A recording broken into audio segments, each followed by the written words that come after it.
আসসালামু আলাইকুম everyone, welcome back new another video. আশা করি সবাই ভালো আছেন। তো এখানে আমার আম্মু দুপুরে রান্না করে নিচ্ছে। এখানে হচ্ছে একটা মিক্স সবজি রান্না করছে। এখানে আলু, সিম, মূলা, তারপরে যে দেখতে পাচ্ছেন টমেটো দিয়ে দিয়েছে, বেগুনও দিয়ে দিয়েছিল।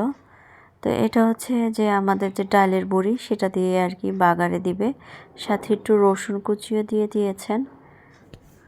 সবজিটা আসলে হলুদ, মরিচ, লবণ এগুলো দিয়ে আর কি, কাঁচামরিচ এগুলো দিয়ে সিদ্ধ করে নিয়েছিলেন, আর এখন হচ্ছে তেলে দিয়ে দিলেন। তো আমরা এটাকে বাগারও বলি আমাদের ভাষায়। তো নিচে আর কি বড়িগুলো রয়ে গেছে, কারণ এই যে ঝোলটুকু আছে এটাতে খুব সুন্দর করে বড়িটা সিদ্ধ হয়ে যাবে পুরোপুরি। এটা কিন্তু এই সবজিটা খেতে, বিশ্বাস করেন, অনেক মজার। যারা খেয়েছেন তারা এর টেস্ট বুঝবেন বা বলতে পারবেন।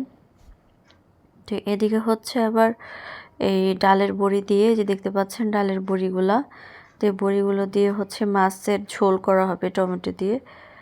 আর এদিকে আবার হচ্ছে আমার মেয়েদের জন্য পেঁপে আর আলু হচ্ছে মাছ দিয়ে রান্না করবে, বড় মাছ দিয়ে আমার আম্মু। তো এই যে বাচ্চাদের জন্য ঝাল ছাড়া তরকারি রান্না করা হচ্ছে। মাছও দিয়ে দিয়েছে পেঁপের সাথে, যেহেতু পেঁপে খুব তাড়াতাড়ি সিদ্ধ হয়ে যায়। এই যে এটাতে বলক চলে এসেছে। আর এদিকে হচ্ছে ডালের বড়িগুলো, এগুলো কিন্তু একটু ভেজে নেবে আমার আম্মু।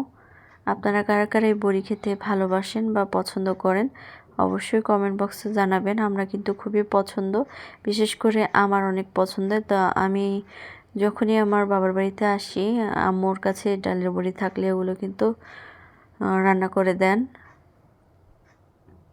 আমাকে। এগুলো কিন্তু আমরা নিজেরা বানাইনি, আমাদেরকে আত্মীয় স্বজনরা দিয়েছে গ্রাম থেকে। আমার চাচি, তারপর হচ্ছে আম্মুর কিছু পরিচিত মানুষ আছে, তারাও দেয় প্রত্যেক বছরই।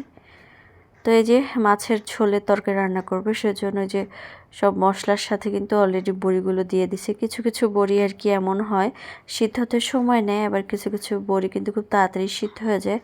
সাথে কিছু পরিমাণ আলুও দিয়ে দিল, অ্যাড করে দিল মশলার সাথে। তো এখন এই যে দেখতে পাচ্ছেন সবগুলো কিন্তু একসাথে কষিয়ে একদম তেল ছাড়া ছাড়া ভাব এরকম অবস্থায় নিয়ে আসা হবে। তো একসাথে সিদ্ধ হয়ে গেলে পরে আবার আমার আম্মু আবার ঝোল অ্যাড করে।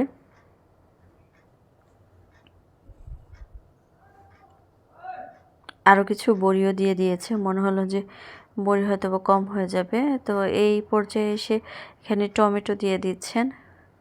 টমেটো দিলে কিন্তু এই তরকারিটা মজা লাগে বেশি, একটু টক টক ঝাল ঝাল লাগে, খেতে কিন্তু ভালোই লাগে। যারা কখনো ট্রাই করেননি একবার হলো ট্রাই করবেন, আর যারা তো খেয়েছেন অলরেডি তারা জানেনই এর স্বাদ কেমন। টকবক করে ঝোলটা ফুটছে। তো এদিকে কিন্তু এই যে দেখতে পাচ্ছেন তরকারি আর হচ্ছে ঝোল সমান পর্যায়ে চলে এসেছে।